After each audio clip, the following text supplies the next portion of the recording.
of the Institute of Chinese Studies, New Delhi. I warmly welcome you to the second session of the first iteration of our flagship conference on domestic governance in China. The conference is being organized by ICS in partnership with the Center for Policy Research, New Delhi. I, Anushka Saxena, am working with ICS as a research intern, and I shall be facilitating the session today. This session will be geared towards understanding the domestic economy of China.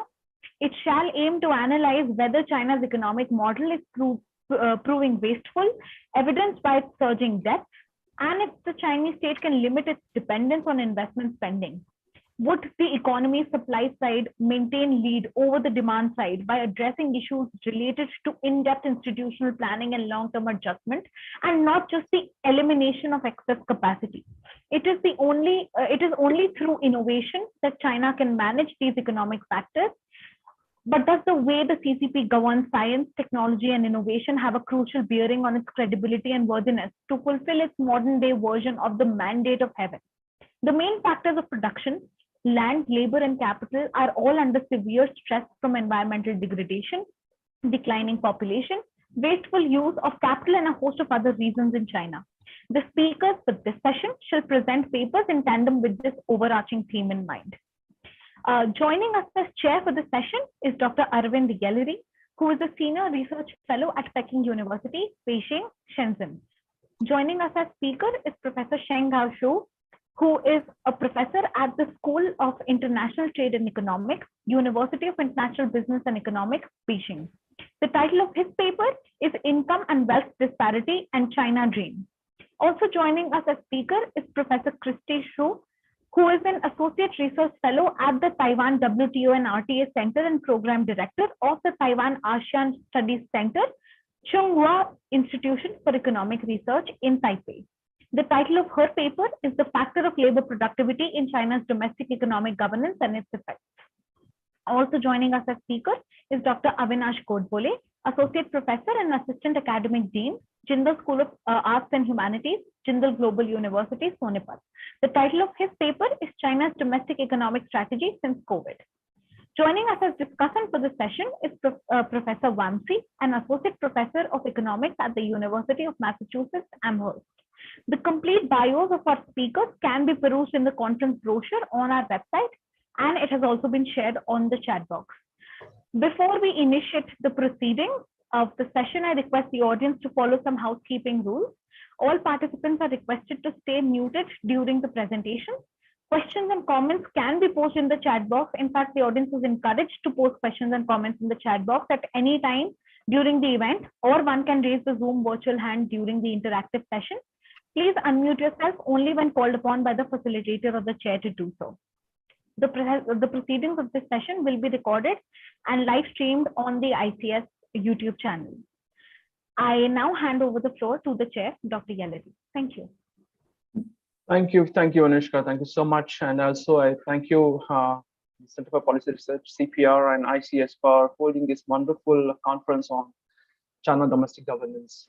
And this particular panel on economics and that too domestic economy is pretty vital, looking at the topics which we have. And I'm not going to discuss about the abstract, which was read out by Anushka here. But we have three eminent panelists and an eminent discussant to discuss over the paper. Three papers covering wealth income disparity, labor productivity, and dual circulations. In itself are very important topics. We had limitations to have three papers and three eminent. We will not be covering many other aspects of domestic economic governance, but these are important aspects of it. To start with, we will have Professor Chu from the University of International Business and Economics coming and specifically talking about how income disparity is an important factor over here, because China is not only a model of fast pay network, super apps, digital payments, and all technological advancement, but also China is itself facing and undergoing through tough challenges in terms of gaps and gulfs in domestic economic modeling, and different ways to deal with it. So with this short introduction, let me welcome Professor Chu. Professor Chu has 20 minutes, and I would request Anushka to just raise an alarm at 15 minutes so the speakers know that they are left with 5 minutes. Professor Chu, the floor is yours. Thank you. Thank you very much. Thank you for the invitation. Let me share my slide.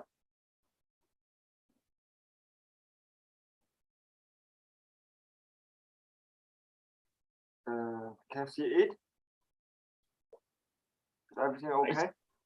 Yeah, everything is okay. Oh yeah, the title of my presentation is Income and Wealth Disparity on the China Dream. So I will talk about three main parts.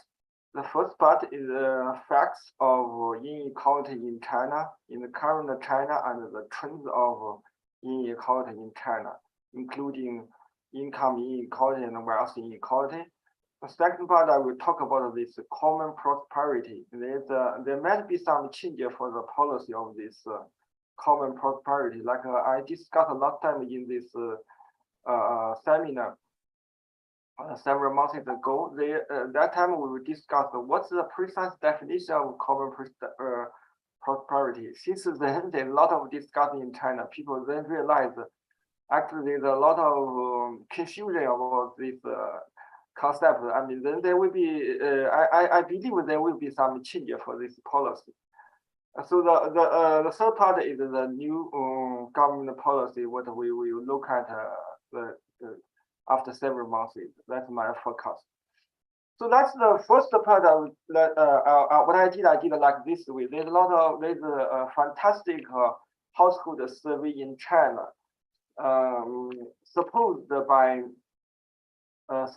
by central bank. That was conducted by a university which is called the Southwestern University of Economic Finance, located in Chengdu. So starting from 2010, every 2 years they will have a survey. Actually, the 2011, 13, 15, 17, 19. So this is the newest wave of this household survey. So using the data, we will see this so-called Lorenz curve of income distribution. So bottom 20% only hold like 1.33%. So this income is include labor earnings and capital income. So top 1% include like 15%. So the top 20% hold like 60% of total income. Finally, the Gini coefficient is 0.585. This number is quite high. So, but in terms of the top 1%, it's okay. I mean, it's comparable to that of US. So this is the flow variable. The flow variable. Let's look at the stock variable. It's the wealth. Wealth is the top 20% hold like 73% of wealth. Top bottom 20% hold like only 0.15%. So the top 1% is like hold 18%, much lower than the counterpart in US. This number in US right now is like 33%. So the Gini coefficient is 70%, which is comparable to that in US. So that is the current situation. So what I want to say is comparable to US, the wealth inequality, top 1% actually is relatively low. We don't know whether it is because the state-owned enterprise, because of this household survey only represents the private wealth of private entrepreneur.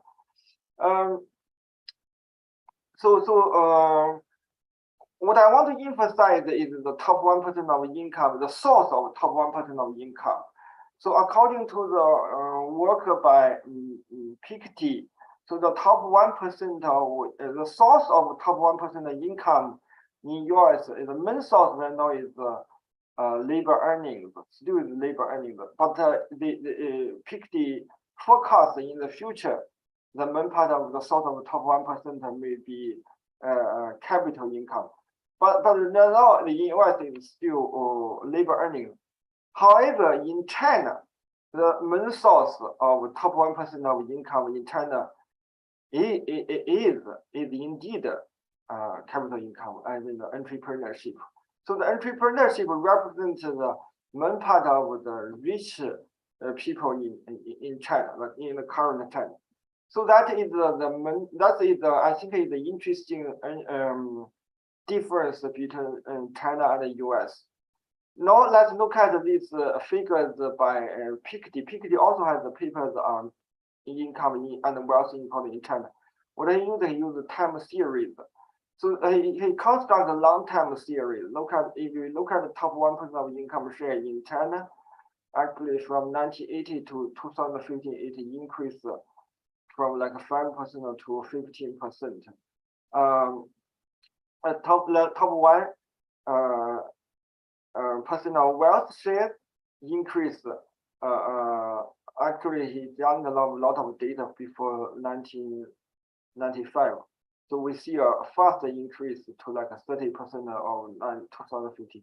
Of course, we use different data sources. That's why his top 1% of wealth share is actually almost double that of my research.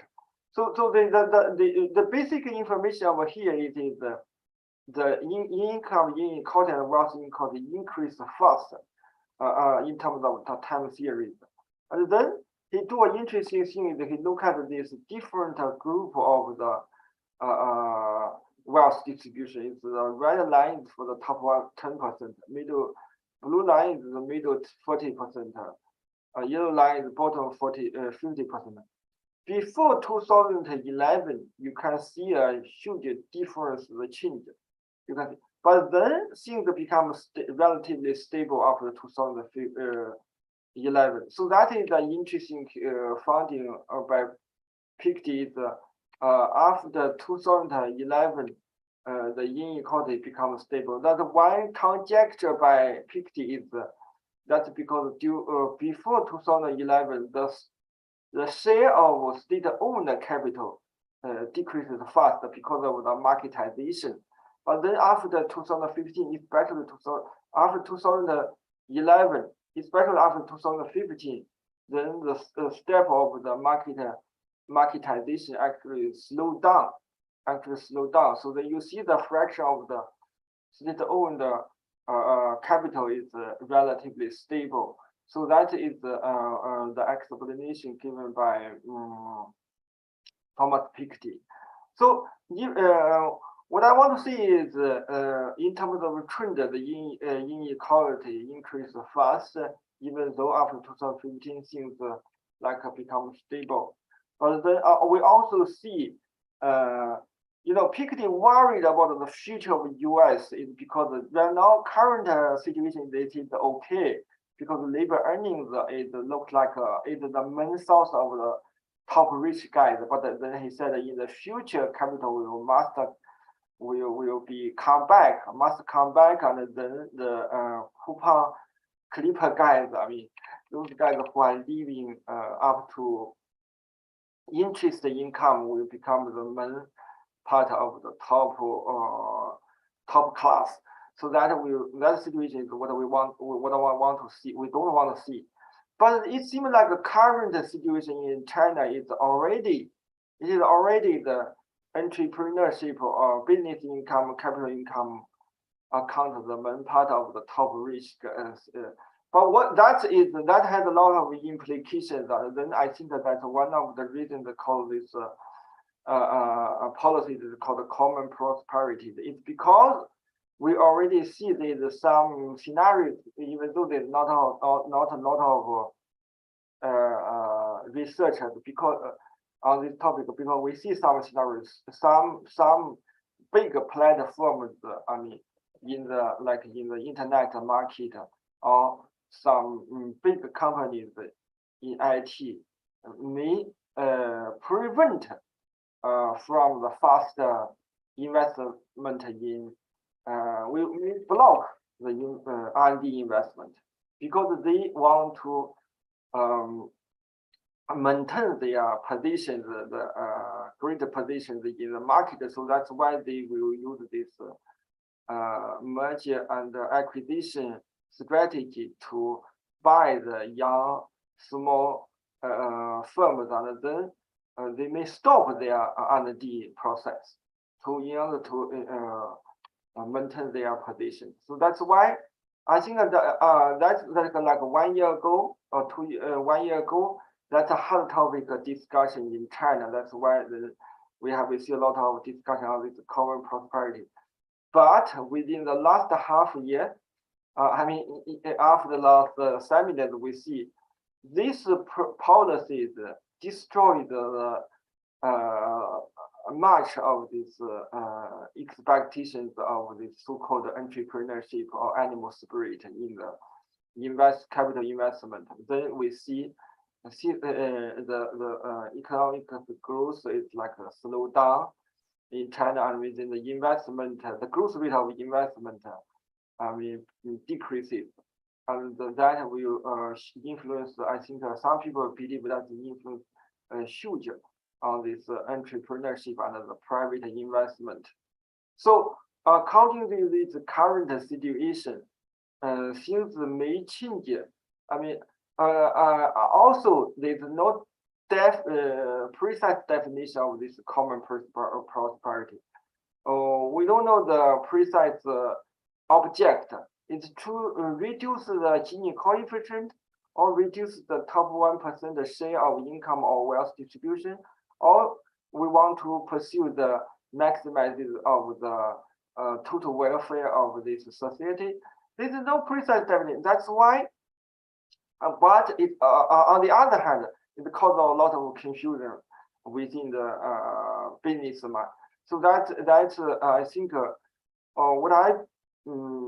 what I believe or my forecast is after several months is this term may not be a hard topic. And on the contrary, I think something called like a modernization or technology upgrade, this kind of things, I think we kind of replace this policy. Let's see. That's my forecast.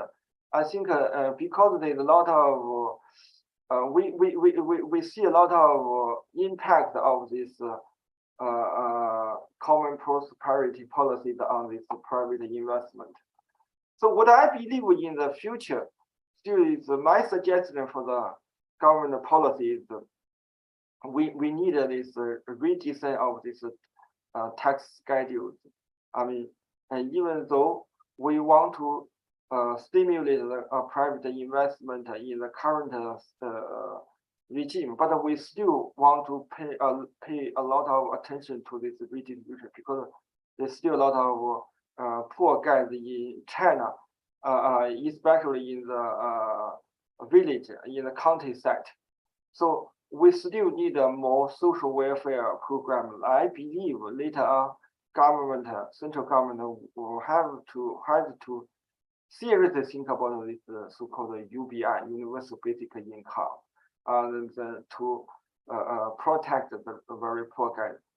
Maybe so like the last session, I think they discussed the land. Maybe they use some policies like using the land to exchange the pension, because the older guys in countryside after like 55 years old, they don't have enough time to pay the payroll tax in the cities. You have to continue paying like 15 years before you can withdraw money like as pensions from this social system, social welfare program.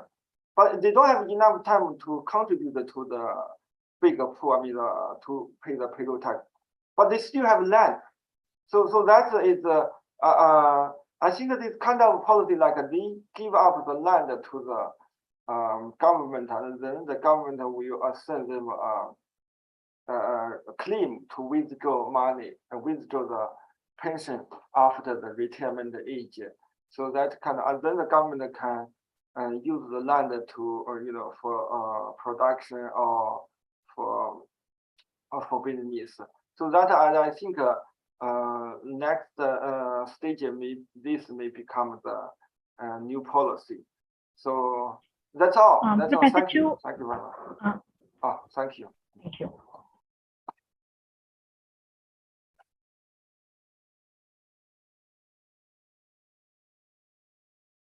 Dr. Yelery, you're on mute. I said thank you, Professor Chu. Thank you for saving those 5 minutes. Those are really important when we get into the question and answer sessions. Yes, I mean, one or the other way of putting it this way, I mean, the way China is gearing up to common prosperity is also addressing questions of largely unequal results of its economic reforms. And as a result of it, a lot of interpretations, economists end up saying that China is very unequal. You can see the provinces, if you compare between the geographies and between the pockets of geography, Yangtze Valley, Pearl River Valley, Bohai, that way it looks disproportionately disseminated policy initiatives by the central government and also by the provincial government. That's where you have touched upon saying that there are different principles behind common prosperity, what it should highlight more importantly. I think I would like to have a question, but in the end, but I think more importantly, what I would like when you talked about the different ways of addressing these issues about the tax reforms. So for past 10 years, the government has been planning about tax reforms, but not really, it is not getting traction on the ground. A lot of resistance from the super rich, a lot of resistance from the coastal provinces and coastal cities who have been into the pilot projects. So I think I would like to have that question coming forth a little later when we approach the question and answers. So I would like to move on to the next speaker. We have Professor Kristy, who is a program director at Taiwan ASEAN Studies Center, and who has been working, coming to forefront and working on different areas of the Chinese economy. And she has been part of many such several programs which were held in Delhi. And I hope the topic of the factor of labor productivity is something which we would like to hear from her, because as we know, the Chinese industry is going through a lot of transformations, being labor intensive to robot intensive. And there are many areas, which leaves productivity one of the paramount topic. And as a result of it, any discussion on China's domestic economic governance would start with or would focus on this STEM topic of the productivity. May I now invite Professor Kristy to please enlighten on that. Thank you so much. The floor is yours. Yes, thank you very much, Mr. Chair, for the introduction. I need to apologize because I'm not feeling well and I've been coughing. So with the chair's permission, I would like to make presentation. Sorry, I would like to presentation with my camera off. Otherwise, you will continue to see this handkerchief. Okay, so I was asked by the organizer to discuss the issue of labor productivity in China. As this is an issue very relevant to Taiwan investors in China, I choose to use one of the three major sectors Taiwan invests in China, which is textile, garment, and footwear sector, as a case study to examine whether and how the factor of labor productivity in China has affected Taiwan's investment in this sector and its implication, especially in the current trends of relocation of supply chains from China to Southeast and South Asia. In my analysis, I collected several surveys conducted by Taiwan Industrial Association and research institutions in the past years, and some of Taiwan's leading textile and footwear companies' company-level information. All these companies have large manufacturing capacities in China. I have to emphasize that these views I present here are views of Taiwan investors in China. They could be similar with or different from general or average views. Now, I would like to first briefly introduce the textile, garment, and footwear industry in China. China has long developed its local textile industry to support its huge domestic market and population. China, sorry. China started its scaled export-oriented textile and garment industry in the 1980s, first taking export orders from Japan and four dragons in Asia, namely South Korea, Hong Kong, Taiwan, Singapore. China's admission to the WTO, World Trade Organization, in late 2001 marked a milestone for China's almost all manufacturing industry. At its peak, China manufactured around 40% of global textile, garment, and apparels. Since around 2012, partly under China's policy of encouraging its companies to move out, 走出去政策, China began to relocate part of its assembly capacities to other countries, mainly Southeast Asia and South Asia. These reasons for the relocation was because of the rising labor costs in China, accelerated regional economic integration in Southeast Asia, increasing number of anti-dumping and other trade remedies targeting at Chinese imports, etc. Under this trend, since mid-2010s, Chinese textile, garment, footwear companies have relocated to Southeast Asia, mainly Cambodia and Vietnam and Bangladesh in South Asia. The reason for Chinese companies choosing Cambodia and Bangladesh is to take advantage of their abundant and cheaper than China's labor costs. And most important, these countries' least developed country status, which is granted GSP, Generalized System of Preferences from Developed Country. In 2015, the US removed GSP treatment from China. And in last year, 32 countries removed trade preferences towards China. So getting the GSP treatment helps Chinese exports to developed countries. One most important factor is about Vietnam. In 2009, Vietnam began to negotiate for TPP membership, Trans-Pacific Partnership.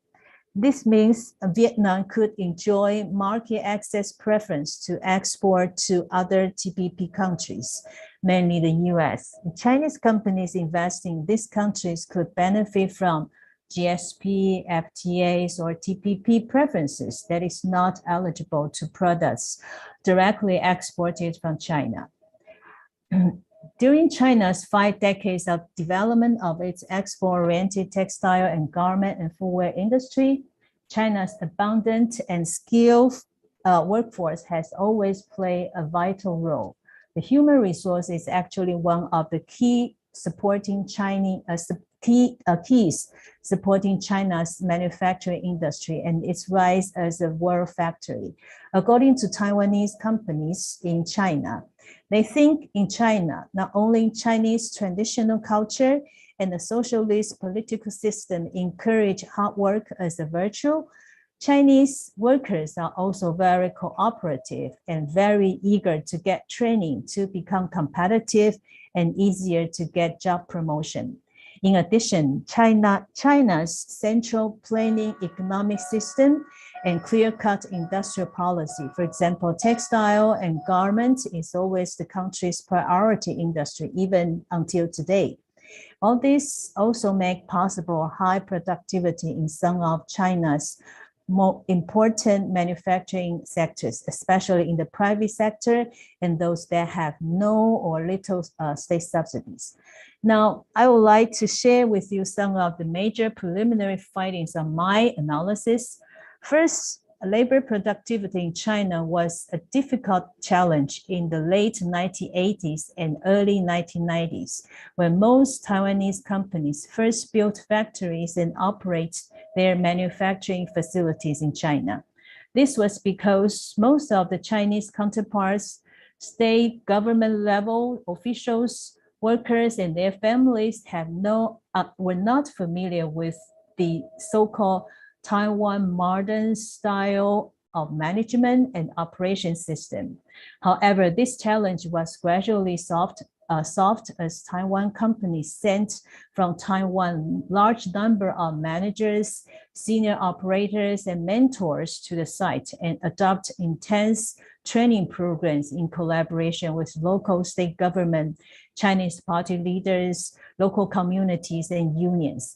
Since the 1990s, Taiwan companies also gradually adopted automation and other modern manufacturing techniques, which also significantly helped improve productivity. However, it must be pointed out that the Taiwan investors are mostly satisfied and very cost-effective in their factories. Most state-owned enterprises and China's small and medium-sized companies have not performed the same level of productivity. There were also smaller Taiwan companies which closed their operations because of low productivity and high costs. Second, in the past 10 to 15 years, Taiwan companies began to face with different challenges, which include difficulty for employee retention and very high employee turnover rate, especially in the southeast coast provinces. According to Chinese reports, the overall Chinese employee turnover rate in China last year is 18.8%. The voluntary turnover rate is 14.1%. Making China among the countries with highest turnover rate. According to a CEO of Taiwan company, which have large-sized facilities in China and several Southeast Asian countries, the company has very low turnover rate in factories in Thailand, Vietnam, Philippines, but in its Chinese factory, the company's earliest factory outside Taiwan, they have to recruit new employees every 3 months. Keeping people has become a big headache for the companies. As a matter of fact, what worries Taiwan investors most today is not about labor productivity, but other aspects of Chinese economy, including Chinese government's political decisions guiding economic policies, such as currently the lockdown measures in various cities and provinces in China. For Taiwan investors, China's stringent zero COVID policy and lockdown measures, and for example, the recently implemented US legislation on forced labor prohibiting imports from Xinjiang of China are scaring a lot of Taiwanese companies. So they are all now reconsidering their business plans in the country.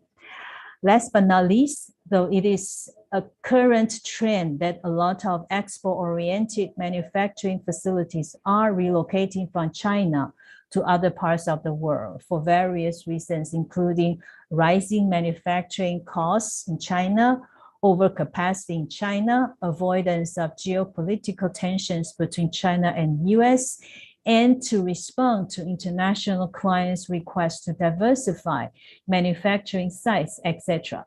For textile, garment, and footwear industry, though there are more and more newcomers in this industry, and countries such as Vietnam and Bangladesh are quickly rising to replace part of Chinese manufacturing capacities. I need to emphasize here that these countries still need to do a lot of work to construct a complete supply chain and to reduce their dependence on imports of intermediate materials from China. For example, though last year, Vietnam was already ranked as the world's second largest exporter of textile and garment, it still imports around 40% of its material from China for its textile and garments assembly activities. The labor productivity in this country also needs to improve to reach the same level of profitability as in China. So these are These areas are actually how Taiwan, as a major investor in the textile and garment industry, can work in collaboration with these countries or third countries, including the US, the EU, and India too. I think I'll stop here, and I look forward to questions and interactions later. Thank you very much. Thank you, Kristy. Again, that was quite precise presentation, because I was mentioning earlier also before you started, productivity factor is really an important critical factor for China's growth and domestic governance of its economy. If you see the total scenario compared to earlier 3 decades and starting from 2008 onwards, and if we consider the World Bank data, as it calculates, from 2008 onwards, the China's total factor productivity, TFP, has literally gone down, and it has not grown beyond 1.1% per year. So that is about, it's lesser, and it's not really optimistic compared to the previous 3 decades of productivity. So that is immensely an alarming factor for Chinese domestic companies, and also for the companies who are looking into investing in China. Your figures on Vietnam is perfectly right. During the pandemic, Vietnam emerged as a leader, or a place where a lot of companies decided to shift their industries to. Again, to add a fact, to add one more fact over here, in the previous year, 2021.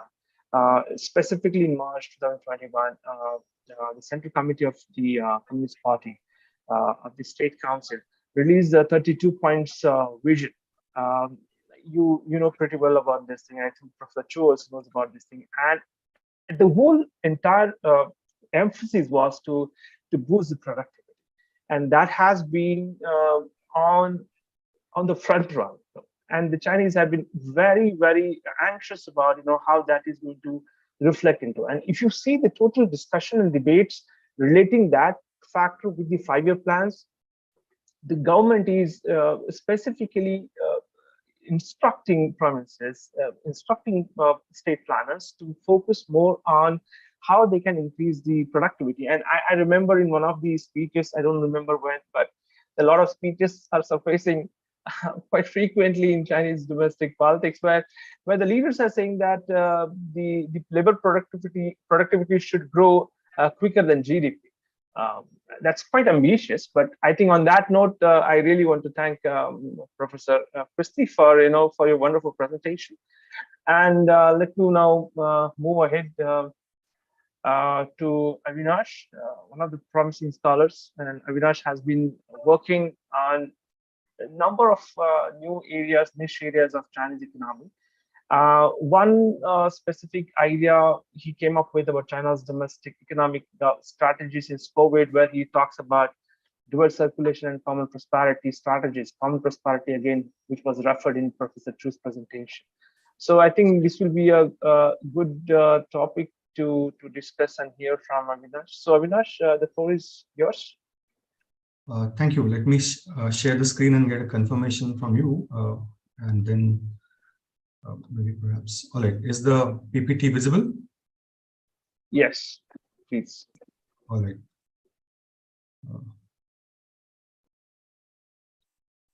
Okay. Thank you, Dr. Aravind, for having me here, and thank you, previous speakers, for setting up a context to what I'm about to speak on, and thank you, the organizers of the conference, for inviting me once again for this conference.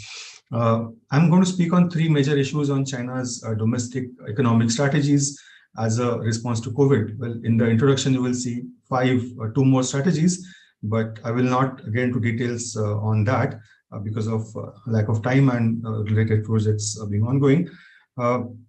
This is part of my Ashoka Fellowship work on China's dual circulation strategy, and I've expanded it to include a common prosperity a bit more for the sake of this presentation and the chapter that I'll be working on. I'm going to start with a disclaimer that I'm not an economist. So I'm a political scientist and IR a specialist who studies and reads on China regularly. This is an area of interest of mine, so I've worked on that. So my language will be fairly different from the previously speakers as well. And also, please forgive me for not having adequate data to go with my arguments here. So let's get into this. So pillars of COVID economic strategies, there are 5, like I mentioned. So the immediate response to COVID and relief efforts towards individuals and industries is 1. The dual circulation being 2nd. 14 5-year plan and Made in China 2025 and the adjustments made within that. The science and technology policy with stress on innovation that patches in with the 14 5-year plan as well as dual circulation. The 2 lines highlighted in red is what I'm not focusing on.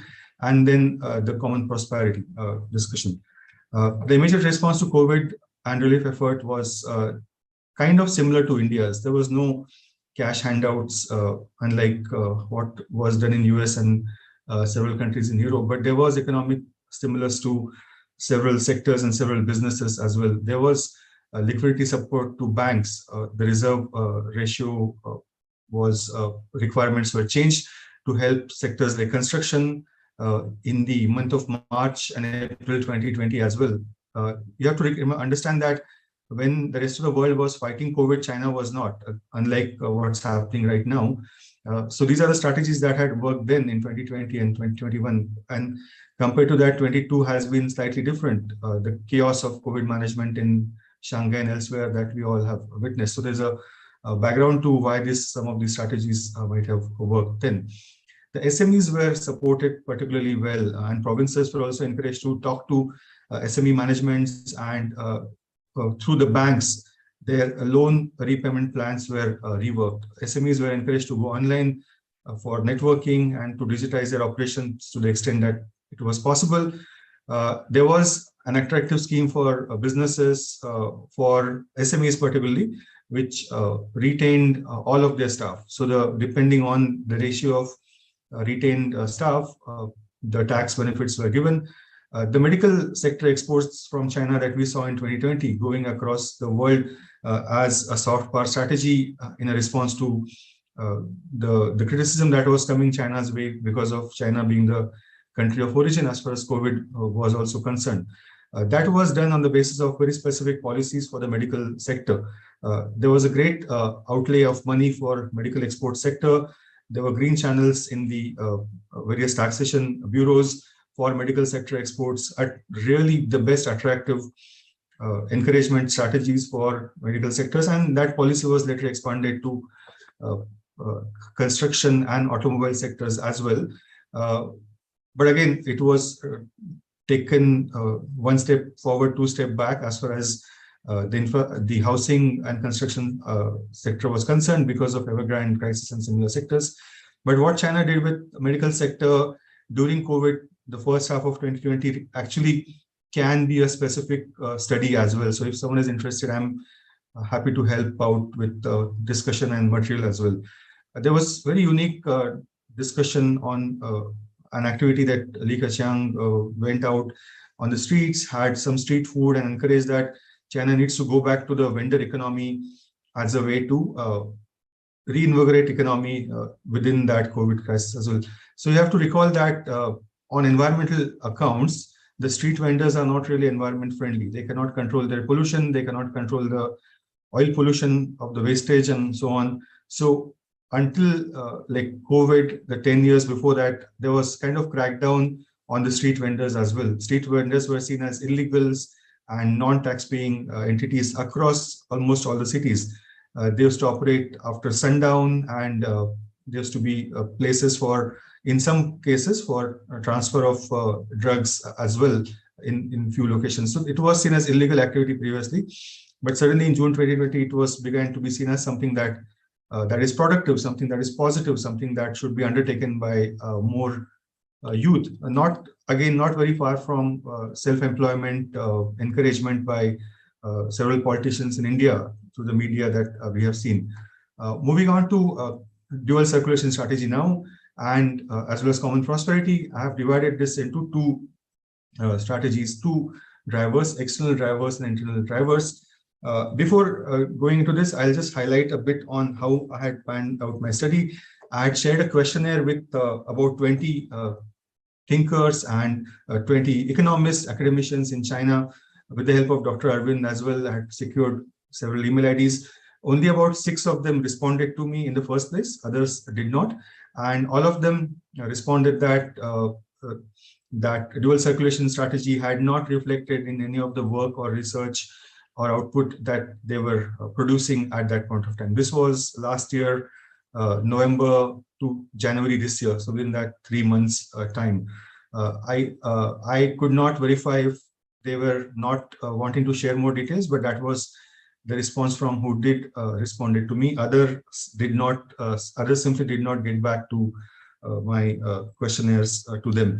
My study focused on 3 levels on dual circulation strategy: the causes, the provincial responses to dual circulation, and external consequences, if any.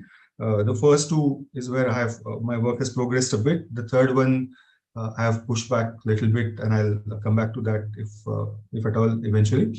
Okay, so coming to the external drivers of dual circulation strategy, the trade war, that idea that deglobalization is going to continue and protectionism is going to stay in the US and Western strategies, that the Trump era is not an exception in thinking about China and China's future and China's power.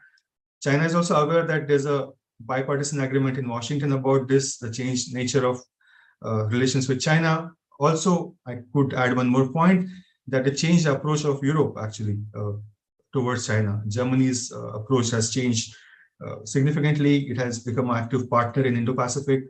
So has France and several other countries. So external circulation is no longer a sustainable engine of growth. That is the realization.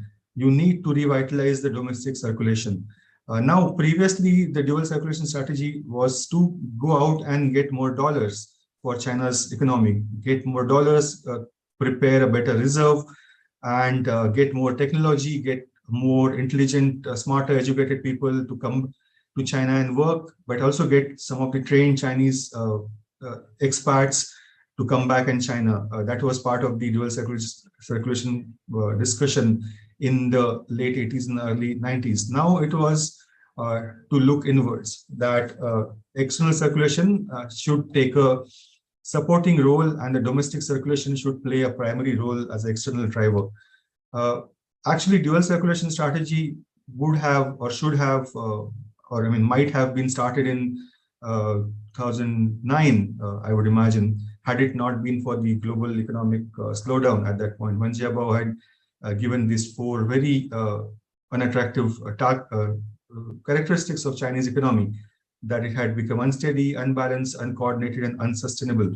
But it was pushed back because of the reinauguration of investments, high-speed railway networks, highways, and government spending on such sectors rather than focusing on consumption at that point of time. It all came back together in 2017, the new principal contradiction that we already know of.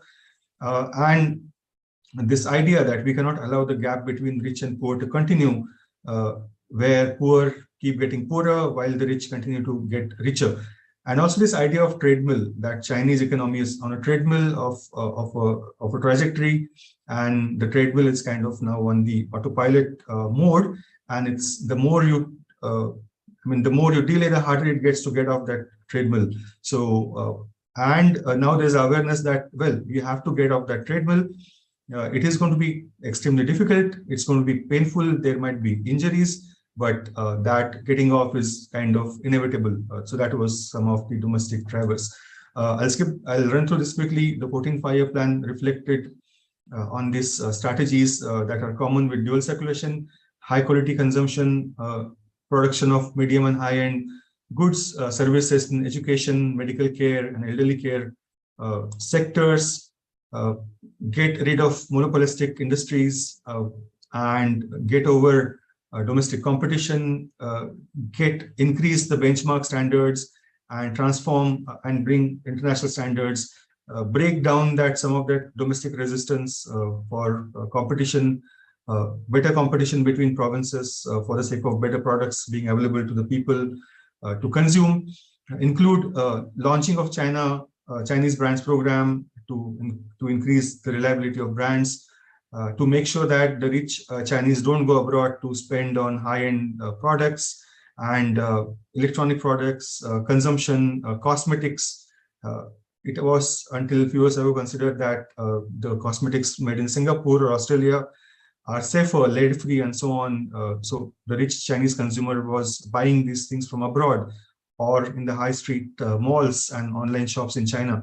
So that was also focused. You all know this last point based on what we have seen, how it unraveled in the Evergrande crisis, the steady and healthy development of real estate sector, controlling the speculative use of money for real estate, and a balanced development of real estate. How have the provinces responded to this? Zhejiang province is also part of common prosperity. It has a specific role for common prosperity. It's also closer to the leadership. So, and the richer provinces have responded positively, depending on their status and role in supply chain. They have responded cautiously, and the provinces that don't know where the money is going to come from have kind of kept quiet.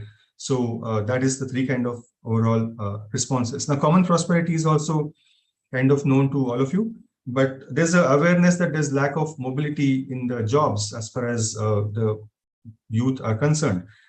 Again, that the tradesman analogy for the youth applies there. There are long working hours. I've discussed this later as well. Jobs are simply not good enough to stay in a city where the jobs are located. Housing has become expensive. Even the rents have gone up because of inflation concerns. White-collar jobs are difficult, and there was a tendency in China previously that you could transit from a blue-collar job to a white-collar job with, say, some management degree or some experience on the floor and so on.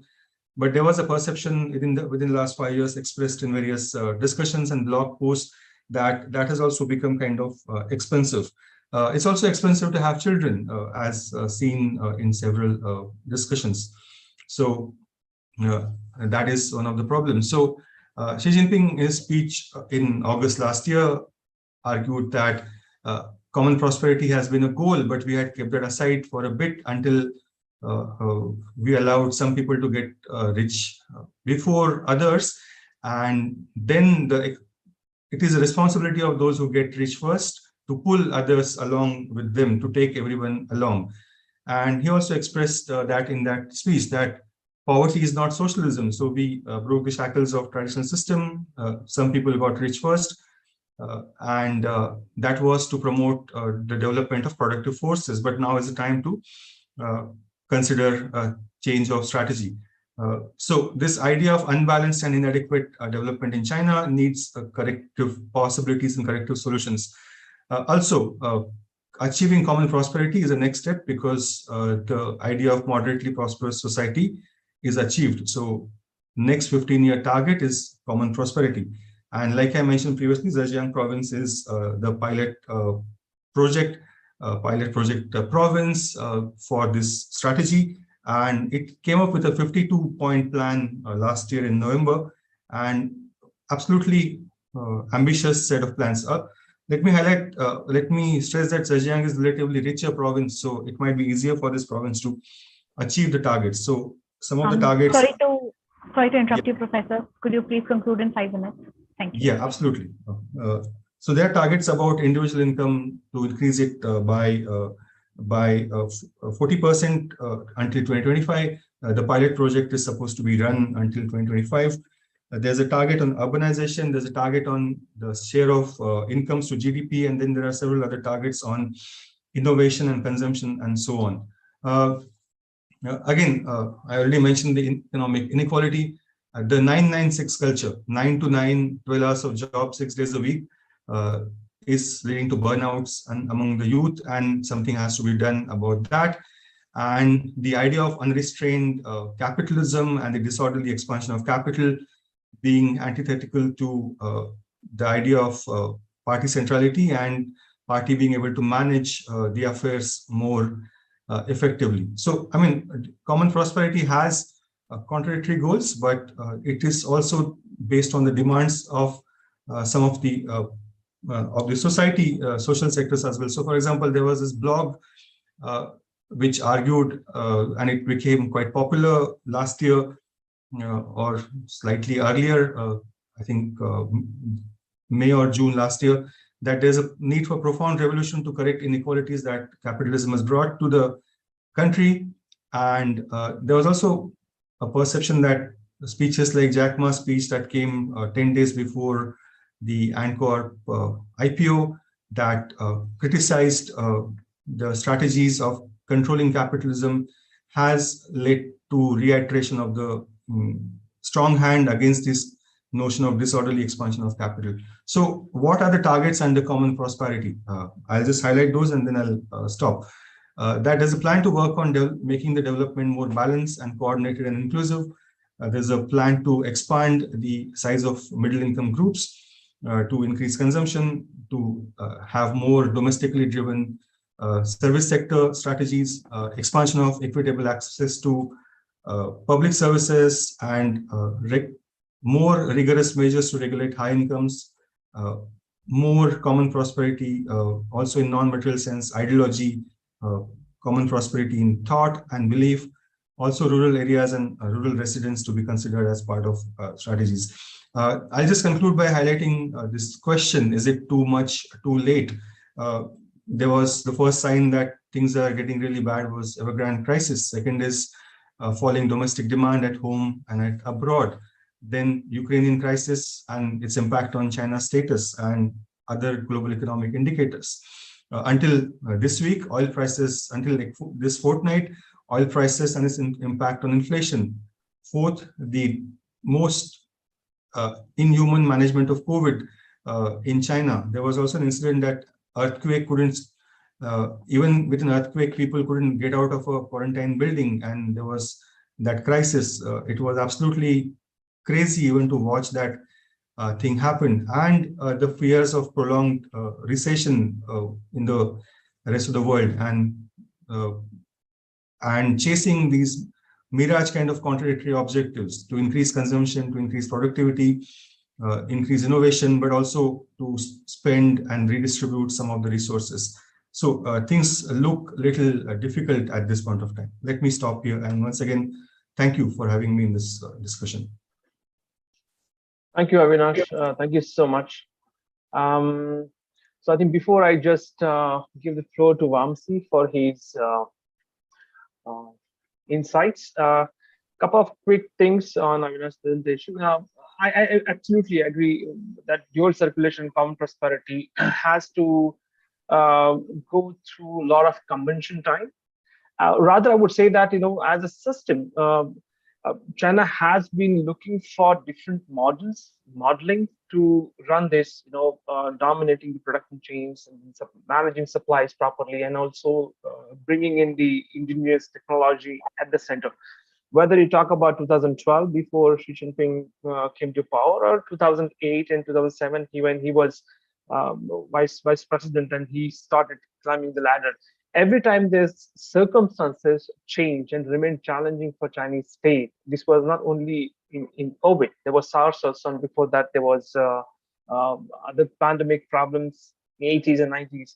The sort of problems remain the same. The challenges remain the same. What has changed immensely in the context of China is, this political challenge to introduce this new idea. And as a result of it, I would say that there have been efforts by the Chinese officials to bringing this fact of make Chinese economy more innovative, more resilient, and also as a result of it, make dual circulation and common prosperity strategies more fruitful, and which would deliver the political goals.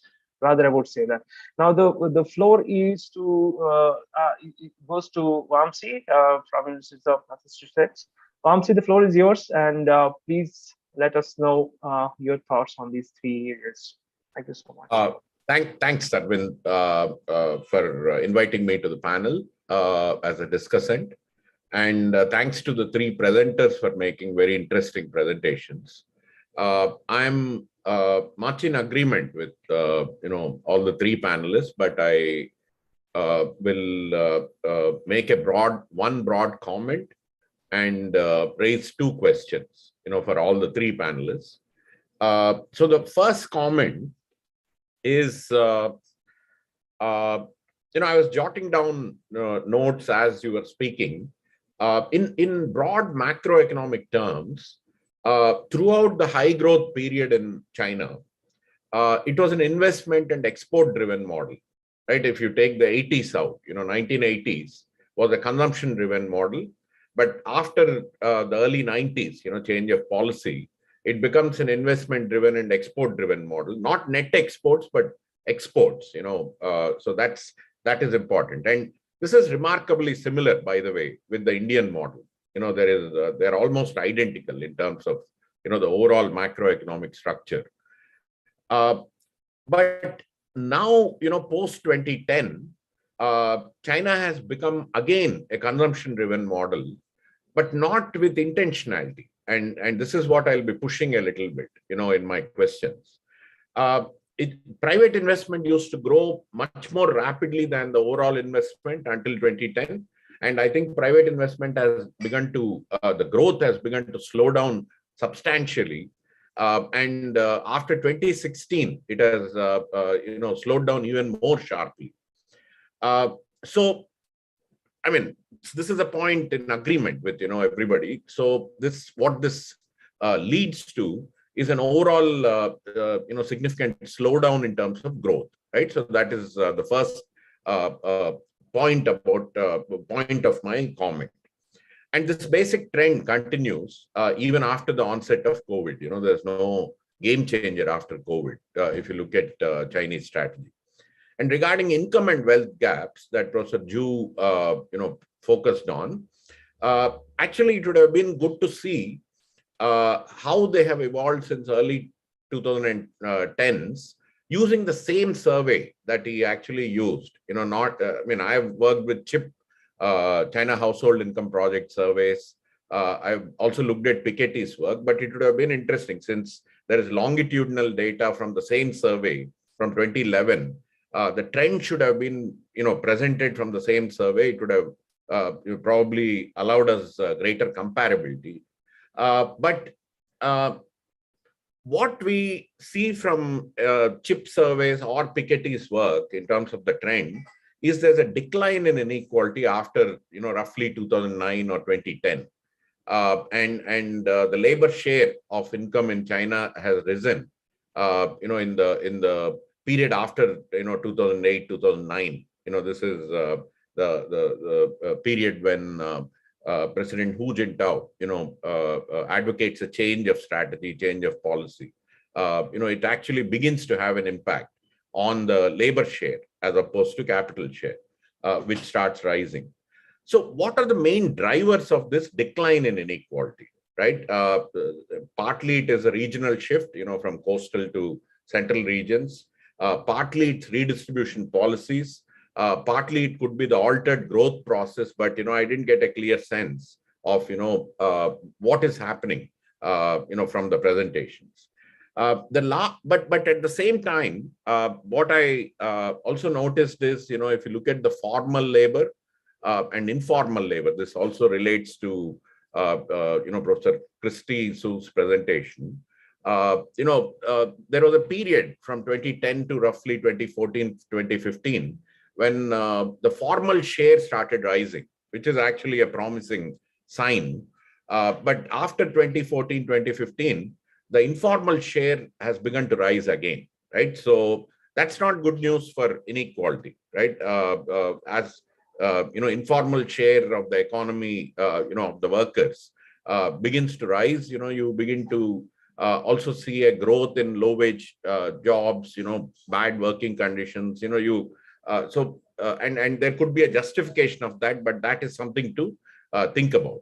So that is, so far I just wanted to make a broad comment on the growth and distribution processes over the last, during the last decade. My question, the first question is, let me put it, somewhat starkly. Has the economic strategy of the Chinese state become less effective, especially over the last decade? And in a sense, has it lost a basic sense of coherence and direction? Right? I'm putting it deliberately, starkly. In particular, there are policymakers that still want to push markets, deregulation, what we have now come to call as neoliberal policies. And on the other hand, there are people who talk about deficient, effective demand, and the kinds of things that need to be done to address this deficient effective demand. So there seems to be some kind of a conflict, but there doesn't seem to be a coherence, an overall coherence in the economic strategy, which is something that's very visible. It's been visible for the last 6-7 years. Now, what is creating this incoherence? I just want to get a sense from all the panelists, what is creating this incoherence? And it's also now clear that, excess capacity, or, low capacity utilization rate and profitability decline have become quite deep in the Chinese economy. These are two major crises, and they need very different strategies. One is a demand-related strategy, another is a profitability-related, crisis. And, they require, a coherent kind of, economic strategy. So my question is the moment ripe for China to move forward with a strong public investment strategy? Because, private investments are not behaving the way they want them to behave. So is it time to move with a strong public investment strategy and also a more interventionist strategy in the economy, right? I mean, it's not clear, despite all the talk about common prosperity, about various kinds of interventions, whether, a coherent economic strategy that emphasizes public investment and, and redistribution and, a clear focus on issues of climate change, has that really emerged? And should it not, is the moment not ripe for adopting that kind of a strategy? That's question one. Question two is more about the political economy difficulties of implementing such a strategy. From my own work, I think, the construct of class now plays an important role, in understanding Chinese society. My own work on inequality, I found that, class is a more important axis to understand Chinese inequality than all the other axes, including rural, urban, regional, all these are important, but class seems to dominate, now in Chinese society in trying to make sense of, the overall inequality. So it's become a class-based society. Now the question is, given this fact, how does the class structure that is also integrated into the Chinese state itself interfere with any clear strategy or policies towards redistribution or towards common prosperity? So what's the link between, the class structure that has emerged in China over the last, 3-4 decades and, an inability to move forward with a clear strategy? So I'll stop with that. Thanks. Thank you, Vamsi. I mean, those were really, I like the comments and I have certain reservations. I should not respond, but I want to actually, but I think I'll just give it to the speakers. Speakers can initially respond to the discussant's comment, and then we can take the questions. Anushka can later put those questions, read out those questions to each one of you. But I think before we head to question and answers, I would request each one of you to take a couple of minutes and then reflect upon Vamsi's intervention and his observations on their presentations. Thank you. Professor Chu, I mean, we can follow the same order there. Okay, so that's a very good comment, and also I have some research paper on this public investment, but that's only, unfortunately, that's only in my academic paper. I have some observations. For example, like according to this traditional macroeconomics or so-called DSGE model, so at current period, we really need this public investment. But I have one observation. In 2009, we see a lot of huge plan of lateral rail construction in every province in China. You can see this detailed plan for this many kilograms on the internet. But after 13 years, we seldom see them realized. So my conjecture is it looks like the central government controlled this space of the construction of this light rail. So I think it's like in the Pennsylvania, right? In the New Jersey, in US, we see it's very convenient for this light rail. But I think one reason is the first, China is so much worried about the real estate bubble. If we start this kind of transportation, new transportation investment, then you will see the around the station, you will see more housing. But that will definitely cause the higher risk of this real estate bubble. Second, so in the last 10 years, local, even though central government does not have a lot of debt, but the local government have much. The debt of local government implicitly or explicitly increases so fast. So that will cause a problem is government really worry about the housing bubbles. And then after June of 2019, actually government essentially shut down all the credit, from bank to the housing sector. So that one of the reasons caused this slowdown of the growth of the China economy. So my worry is like actually government looks like they don't have a lot of capacity to raise the money to start the public investment because it looks like they almost used up all their capacity of credit. Created by the central bank. Because all the local government already used up their credit line. So that's my comments for this, the public investment. Thank you. Professor Chu, would you like to comment on the point which Vamsi pointed out about the inconsistencies? See, if this reforming, remodeling is not something new or was not something new, if China was having these problems of mitigating these problems, do you see any kind of inconsistencies existing in this kind of modeling and policy making? Was that right, Vamsi? You had put this question for consideration. No, I agree with the comment that China is has this typical solo growth model. So it's the investment and trade, support the faster growth. But then at this point, we have to switch the regime because this the reason is so simple because of decreasing retail marginal productivity. So that is the reason. And then after, I think after 2010, kind of the boost of the bank credit is kind of offset the decreasing of marginal return.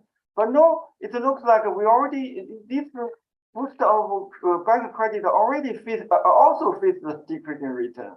So that's my, so and also one of the disadvantage or one of the side effect of this investment oriented growth is the increase of inequality, because entrepreneurs who can, it's like the developer, their wealth increase so fast. Those guys who can get this contract from this government public investment, they become rich. Most of the people, they don't have these opportunities to get this, contract from the government. So I think that's the one reason after 2010, 2011 or 2015, then the increase trend of the inequality stopped, because after that, put it shortly, there is no money for the government to continue the high growth rate of public investment. Okay, got you, Zhu. So I'll just move to Kristy. Kristy, please, the floor is yours. Yes, thank you very much for your very, very comprehensive sorry, comments. I think in some of Taiwan scholars' interpretation, China's economic policy or economic strategy has never shifted between consumption demand or investment or a trade demand, because when the global demand is good, the global demand is good, and then it's always trade and investment demand. But when the global demand decline or China face certain external problem, and then you shift back to consumption demand, because the population is at all its weapon to at least to provide short-term growth. So there are cases that, for example, in 2008, 2009, it's consumption demand, and now it's consumption demand. But when global demand was strong, and then it's always export oriented strategy. So that is the core rationale of Chinese leaders. And I kept thinking that what happened in 2004, 2014 and 2015, because we all remember that in the year 2015, Chinese target is to fight for 7% of GDP growth, right? Like 保七, right? Because at that time, a growth rate under 7 was something already unacceptable. So, but it is interesting, because when I examined Taiwan's investment in China and also Japanese investment in China, it all happened that since 2015, Taiwan's investment in China began to decline. And also it happened also beginning in 2015 that Japanese investment in China began to decline, and more Japanese investment and more Taiwanese companies began to relocate either to other parts of the world or back to Japan or back to Taiwan. That means the overall investment environment in China in 2014, 2015 was not good. So companies choose not to further invest in China, but trying to locate in some other areas. This means that China, so we remember that starting from 2014 and 2015, China already increasingly face a number of challenges externally. This includes more and more economic pressure or economic pressures, or the possible confrontation, also the geopolitical tension, and also China began to feel clearly the burden of environment, and that's the environment actually is, and also the increase of labor costs in that time. So all these factors put together make investment and also export from China to the international market began to become less favorable than situation earlier. So I think 2015 and 2014 was actually a turning point for Chinese manufacturing industry. And for your other comments, I think that for Taiwanese investment in China, I mean, if you put all the past incidents together, this Chinese-U.S. trade war, COVID pandemic, even also a Russian invasion of Ukraine, and the current one, this lockdown is actually the most important the most serious hit, a serious impact for Taiwanese investment in China. So, I mean, they managed to continue to manufacture and export even under COVID pandemic and under US-China trade war. But right now, because of this lockdown in Shanghai, in other parts of the world, they have totally closed their operations. So I believe this kind of a political decision, and also the issues that China is facing a lot of pressure, a lot more pressures and possible sanctions from the world, actually is making a private investment and also foreign investment in China less and less. And decrease, definitely going to decrease significantly. So that's my quick answer. Thank you. Okay, thank you, Kristy. We move on to Avinash.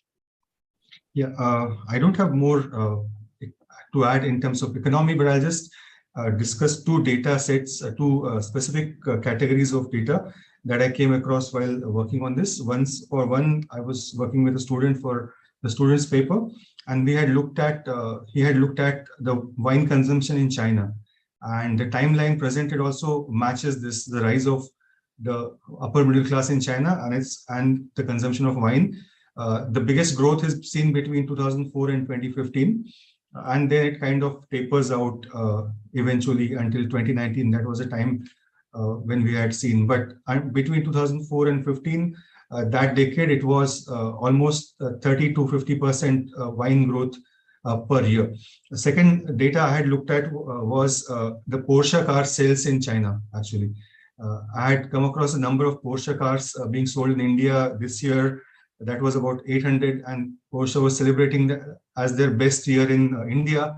And I thought, why not do a comparison with China? And the number in China was 97,000. And again, I just looked at that. Again, it was the same trajectory between 2002 and 2016 was the highest rise.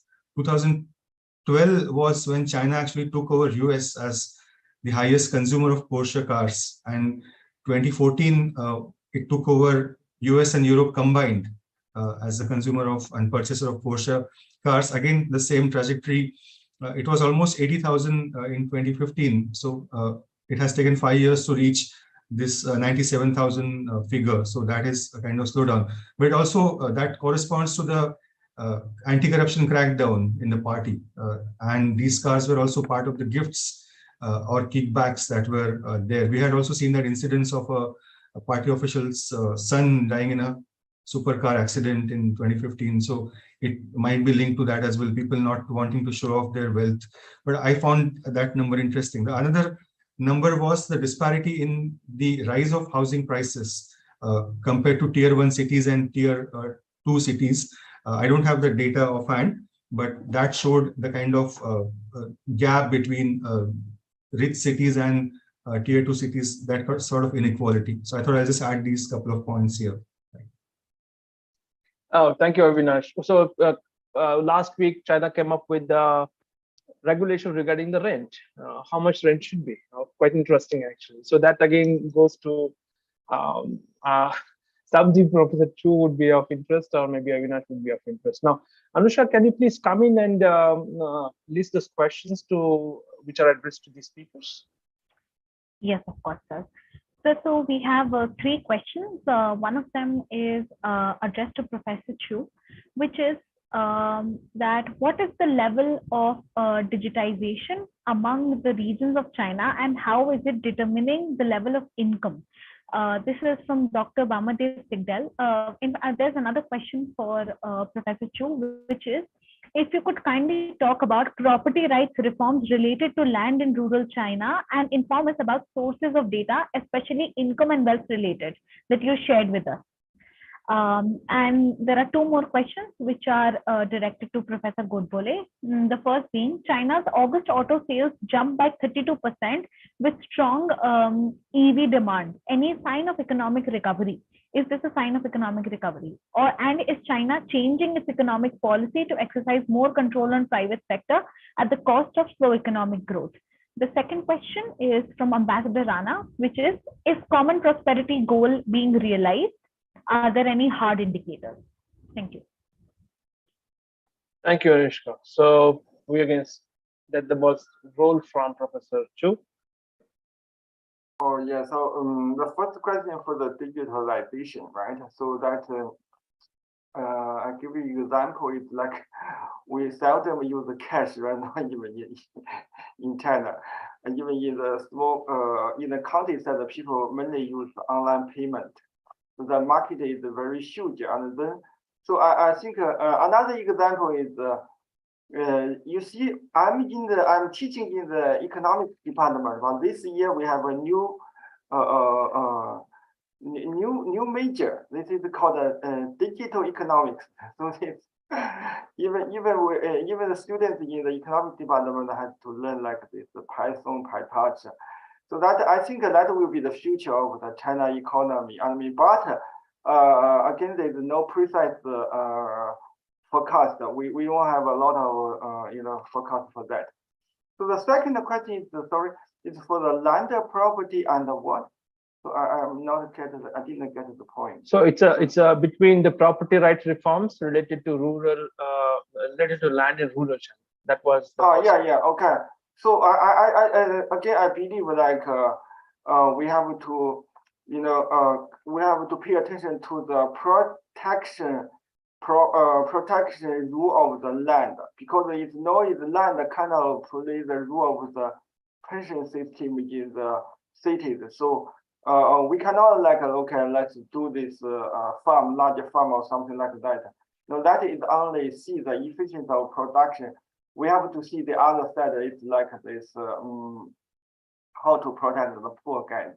So I still believe we have to when government try to collect the land, so give part of the money to the peasant, but the other part must go to the pension system such that the peasant can get the protection from the social welfare program. Okay.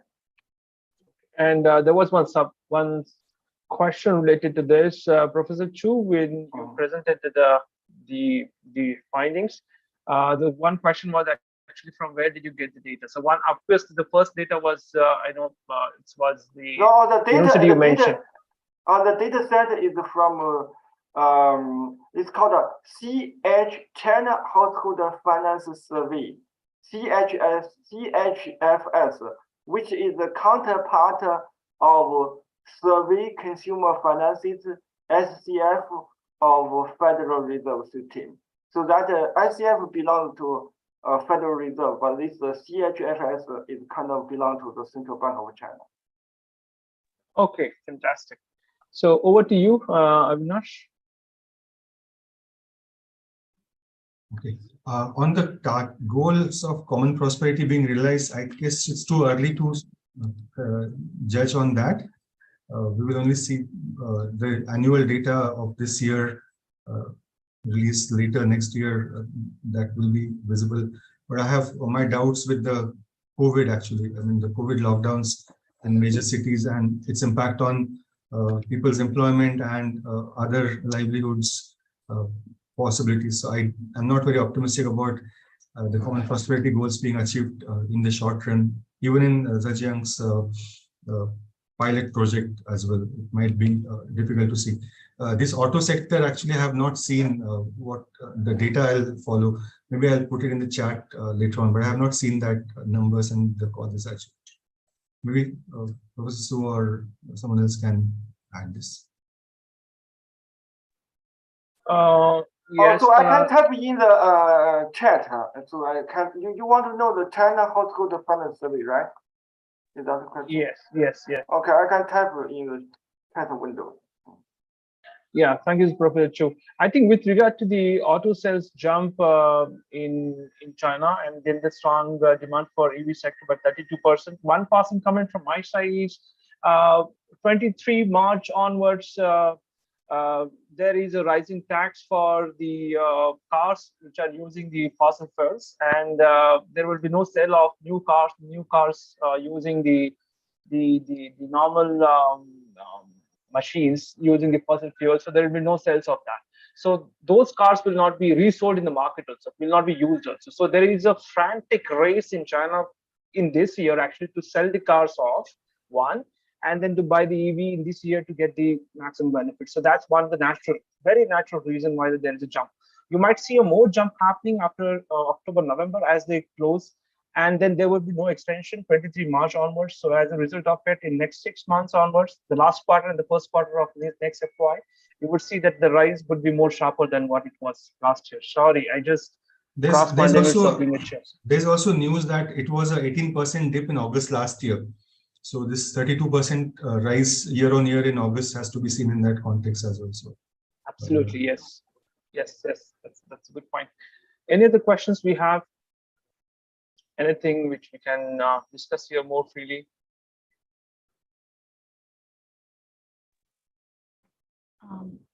We have 30 minutes before the next session. So if any of the participants would like to ask any further questions, they can still use the chat box or raise their virtual hand on Zoom. If not, Dr. Yelery, you can feel free to conclude. No, I think I have one or two points to make over here. Okay, before I conclude, very interestingly, I will start in a reverse fashion. So starting with the dual circulation count prosperity, I absolutely agree with what Avinash was pointing out too, and later on what Vamsi also brought in this. These ideas, to me, do not look novel because I believe that sorry for the noise, but anyway, so. What I feel is that for years officials were trying to get into a mode where they were looking for more engines, innovations, and making the Chinese economy become resilient. But the question is how to build it, how to build this resilience, how to build these innovations, because Chinese officials know that they cannot turn their backs to the world again. That the point which Kristy brought in, right? Exports are still important here, right? You cannot simply say that we do not want export. And again, I'm connecting this with Avinash point, right, about dual circulation, where it is Chinese economy is trying to have some kind of decouple from the international economy and to make the domestic economy much more stronger. So it benefits them to manage the crisis. But the question is how this crisis will be managed is one of the important questions and a very challenging question for the Chinese officials. And as a result of it, China cannot really decouple from exports. It still is a part of a global economic system, and it cannot talk without it. Then let's talk about the important question. I think maybe three of us can point on this thing. Actually, is China is building its own ingenious technology. That's perfectly fine. But at this point, China must attract a technology investment from abroad. Not why I'm saying must, because it is still in that a transition phase where China literally cannot, turn its eye blind to certain problems. For example, its experiment with the semiconductor industry, I believe, it's my personal opinion, has not turned any satisfactory, right? A couple of Beijing-based semiconductor industries announced bankruptcies, and who is buying them? Smaller Taiwanese companies were buying them, actually. So my question is actually, China cannot really ignore the domestic demand for technology and investments from abroad, and as a result of it, so there has to be a balancing factor between the technologies which China needs at this point, and as well as the indigenous innovation. So that is a broad point I would like to put in front of all three of you. You can answer them, you can comment on that, and if it is required, you can add or reflect this thing in your subsequent chapters, which will be included in the edition. So with that, I thank all three of you. If you want to comment, we can extend it for another 2 minutes.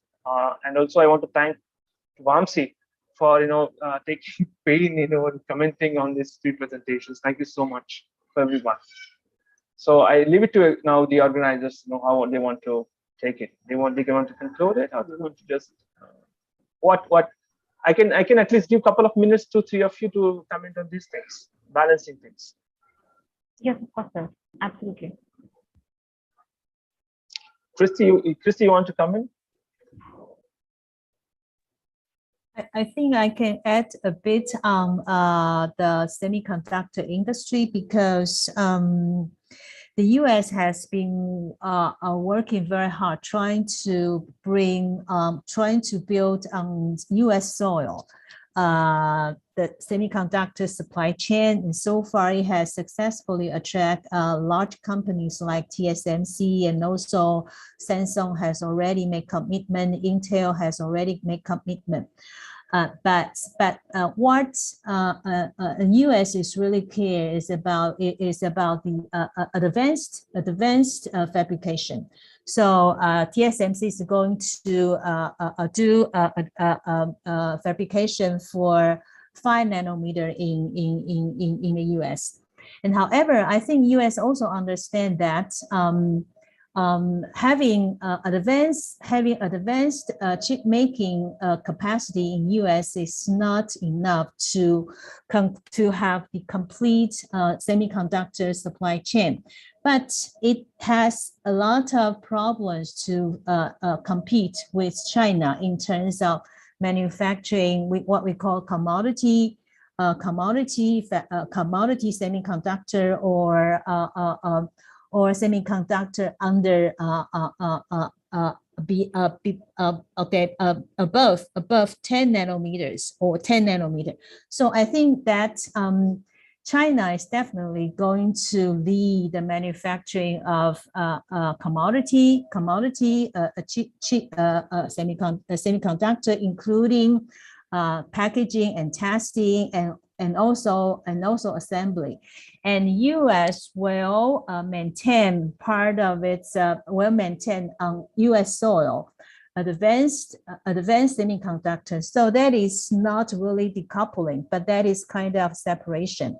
And China China and U.S. will have its own major market. I think that is something that U.S. already understanding that and they talk less about decoupling, but they talk more about competition and more, especially the strategic technology competition. So I think decoupling is something that is not practical in business world because for Taiwanese company, they have for TSMC, they have fabrication in China. And also they have fabrication in Japan and also in US, and they are doing business with all these different countries, and US is okay with that. Japan is also okay with that. I think decoupling is something that will not exist, but companies will have to be very, very cautious because you don't want to have an operation in China that may cause you a lot of problems in the future, right? And though if you want to keep your US market, that is why in Taiwan, most companies, they have their,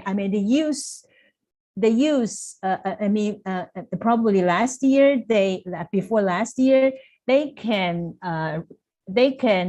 resist to all this pressure and say that I don't want to take size. But nowadays that they have to be very, very careful. They don't need to take size, but they have to be very careful with every measure and every investment they made with China, because they may have political consequences in the future.